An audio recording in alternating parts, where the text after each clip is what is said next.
The Foreign Secretary condemns Israel's latest actions in Gaza as monstrous and dangerous, but stops short of saying it had committed genocide. The Foreign Secretary has denounced Israel's actions in Gaza as intolerable but stopped short of saying it had committed genocide.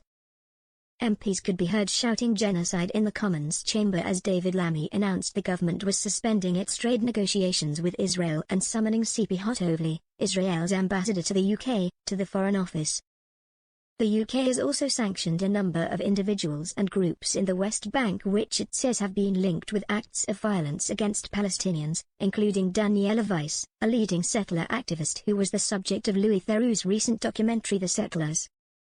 Israel immediately criticized the UK government actions as regrettable and said the free trade agreement talks, which ministers have now backed out of, were not being advanced at all by the UK government. Oren Marmorstein, a spokesperson for the Israeli Foreign Affairs Ministry, said, if, due to anti-Israel obsession and domestic political considerations, the British government is willing to harm the British economy, that is its own prerogative. Mr. Lammy's intervention came in response to Israel ramping up its latest military offensive in Gaza and its decision to limit the amount of aid into the enclave. Tom Fletcher, head of the UN Office from the Coordination of Humanitarian Affairs, accused Israel of deliberately and unashamedly imposing inhumane conditions on Palestinians by blocking aid from entering Gaza more than 10 weeks ago. He also told the UN's Security Council last week that it must act now to prevent genocide, a claim that Israel has vehemently denied. Speaking in the Commons, the Foreign Secretary said the threat of starvation was hanging over hundreds of thousands of civilians and that the 11-week blockade stopping humanitarian aid reaching Gaza was indefensible and cruel. Israeli Prime Minister Benjamin Netanyahu has agreed to allow a limited amount of aid into the besieged enclave in response to global concern at reports of famine. Mr. Lammy said Mr. Netanyahu's government was isolating Israel from its friends and partners around the world, undermining the interests of the Israeli people and damaging the image of the State of Israel in the eyes of the world. We are now entering a dark new phase in this conflict, Mr. Lammy added. Netanyahu's government is planning to drive Gazans from their homes into a corner of the Strip to the south and permit them a fraction of the aid that they need.